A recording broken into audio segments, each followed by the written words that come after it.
Pathe Ferrer records were very unique among the other types of records made during the early 1900s in that they were vertically cut.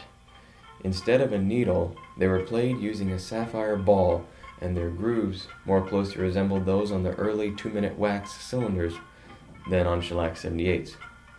Most early acoustic disc records can be played on any disc phonograph.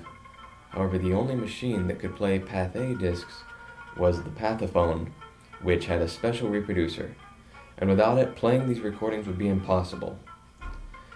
Today, I'm going to show you how I adapted my portable Orfola phonograph and show you how I can successfully play these unique recordings on your traditional needle-type phonograph. To capture the sound from the groove, the metal needles that are regularly used in this type of machine are not only useless, but they can be harmful to the record. And I have several of these early Pathe records. However, for a long time, I've been trying to think of something to use to replace a sapphire ball.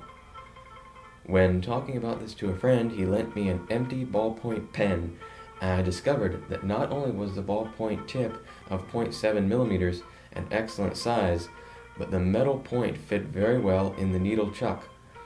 However, I still couldn't play a Pathe record effectively because at this time the reproducer was situated to convert lateral motion to sound. The Pathe reproducer is oriented horizontally at an angle to the record, and there is no way to achieve this with the tone arm on my type of phonograph. However, a simple half-inch elbow joint between the tone arm and the reproducer allowed me to install it in such a way that the angle of the stylus matches that of a Pathophone. It cost $1.99 at Ace Hardware and was just a short walk from my university. I purchased a small roll of seal tape, however the fit was so snug that it wasn't needed at all. A couple of months ago, I made a video that shows how I repaired this reproducer using a 3D printed part and restored the sound quality. The key to getting the best sound quality with these Pathe records is finding the best angle at which to rest the stylus upon the record.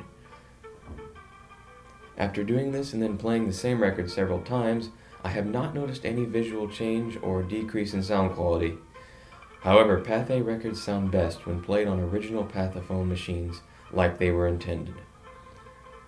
Though I believe it is safe for occasional use on your not-so-valuable Pathe discs, I did have some difficulty with the stylus jumping out of the grooves.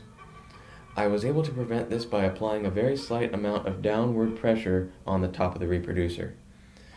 I will likely improve on this design in the future, so let me know if you have any suggestions by mentioning them in the comments.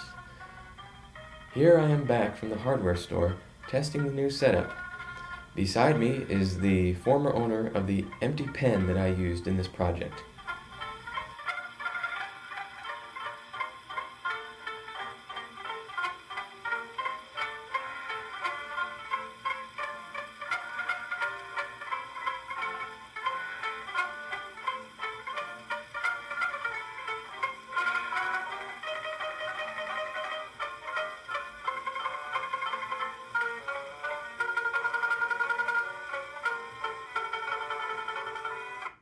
Sounds pretty good. It does. So do you want your pen back now? No.